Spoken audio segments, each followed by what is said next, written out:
Oi, gente, bom dia, tudo bem com você? Que bom poder conversar contigo hoje. E hoje eu gostaria de conversar sobre um assunto bem importante, que é sobre a questão da violência doméstica. Falar sobre isso para mim é muito importante porque a violência doméstica ela fez parte da minha vida. E para você entender um pouquinho do que eu tô falando, eu quero voltar alguns anos na minha história para te contar, né? Para você saber sobre o que na verdade a Fran tá falando. Gente, essa pessoa maravilhosa que vocês veem no Facebook, nos vídeos, né, a quem eu chamo de pai, ele é o meu pai, mas ele não é o meu pai biológico. O meu pai biológico, ele foi assassinado quando eu tinha 4 anos de idade. Então eu tenho poucas recordações do meu pai, na verdade. Eu tenho poucas lembranças do meu pai biológico. Mas as lembranças que eu tenho, elas são desagradáveis. E as lembranças que eu tenho fazem com que eu não tenha a menor vontade de pensar assim: bah, como seria se ele ainda estivesse vivo? Como nós nos relacionaríamos se ele ainda estivesse vivo? Para você ter uma ideia, eu não lembro do rosto do meu pai biológico. A única coisa que eu lembro dele é que ele tinha o cabelo bem escuro, assim como o meu. É a única coisa que eu lembro dele. E as outras lembranças que eu tenho dele estão todas elas relacionadas à violência doméstica. Todas elas estão relacionadas a. Gente, pra você ter uma ideia, se eu fechar os meus olhos assim e pensar nisso, o que eu lembro do meu pai era o barulho que acontecia quando ele batia na minha mãe. Ou então o que eu lembro de uma cena assim muito assim turva, não consigo ver com clareza, mas de um momento que ele corria atrás dela em volta de uma mesa. Eu lembro dessas situações assim, eu lembro dos barulhos, eu lembro do barulho dos tapas. Então, quando eu fecho os olhos, essas são as lembranças que eu tenho do meu pai biológico. E por lembrar disso, sabe, quando ele morreu, eu tinha 4 anos, hoje eu tenho 30. Eu nunca tive nenhuma vontade de entrar em contato com a família do meu pai, com os irmãos dele, com os pais dele, que seriam, né, meus tios, seriam não, que são meus tios e meus avós, porque a gente nunca criou esse vínculo, sabe? Mas essas são as lembranças que eu tenho do meu pai. Por muito tempo falar sobre isso me fazia chorar, me fazia chorar.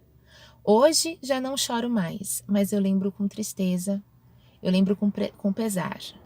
E eu lembro o quanto isso foi traumático para mim. O quanto isso deixou marcas na minha vida. Então, quando eu vejo algum caso de violência doméstica, isso mexe comigo de uma forma muito específica, porque foi algo que eu vivi. Eu não tô falando para ti de algo que eu imagino como deve ser, foi algo que eu vivi.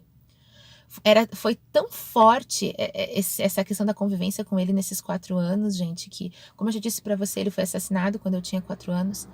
Em nenhum momento passou pela minha cabeça a vontade de que ele não tivesse sido assassinado, sabe? Porque era muito sofrido. Em nenhum momento passou pela minha cabeça, assim, como seria se ele ainda estivesse vivo? Porque pensa, se com 4 anos ele já deixou alguns traumas na minha vida, imagina se eu tivesse vivido a minha vida toda, a minha infância, a minha adolescência, vendo um pai alcoólatra, que perdeu praticamente tudo que nós tínhamos, e ainda por cima um agressor, alguém que agredia a minha mãe. Então, eu não tive, sabe, a menor vontade nesses anos todos de que de estar ligada a ele de alguma forma. Nem na questão de lembrança, pra você ter uma ideia, eu nunca vi fotos dele, e não porque a minha família não as tenha, é porque eu não quero. Eu nunca vi fotos dele, eu não quero ter lembranças justamente por isso, porque essa questão da violência doméstica, ela foi muito marcante nesse período da minha vida. E por que eu resolvi gravar esse vídeo e contar isso pra ti? Primeiro, porque o número de agressões domésticas dentro dos lares, que deveria ser o lugar mais seguro do mundo, ele tem crescido demais. As pessoas estão se ferindo, as pessoas estão se batendo, as mulheres estão indo trabalhar muitas vezes com um olho roxo, com os braços roxos de beliscão. estão chegando no meu consultório com o emocional completamente destruído porque ouvem todos os dias que elas são um lixo, que elas não sabem fazer nada direito. E elas estão sendo destruídas por aqueles que deveriam amar e proteger e que prometeram para elas que iriam amar e proteger, sabe? Eu resolvi gravar esse vídeo para que você entenda que a violência doméstica, ela precisa parar e ela tá tão presente no nosso dia a dia, gente. Sabe? E aqui eu quero até deixar um alerta, se você tá namorando e o teu namorado te belisca, teu namorado aperta o teu braço assim, ou te sacode, o teu namorado usa expressões como eu vou te deixar se você não fizer tal coisa. Ou ele diz que você não faz nada direito, ou ele te empurra, ele vai te bater. Futuramente ele vai te bater, porque a agressão doméstica ela é gradual.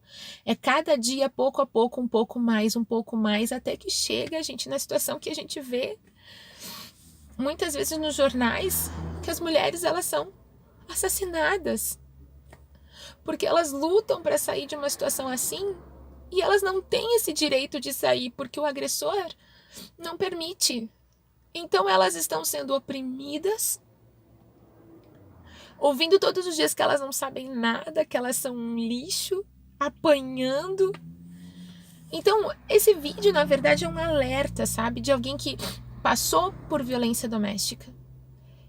Foram 4 anos da minha vida, mas foram suficientes para deixar marcas, que até hoje eu preciso lidar com elas. O que eu quero te dizer? Na verdade, eu não espero, gravando esse vídeo, que o agressor olhe e pense assim, nossa, é verdade.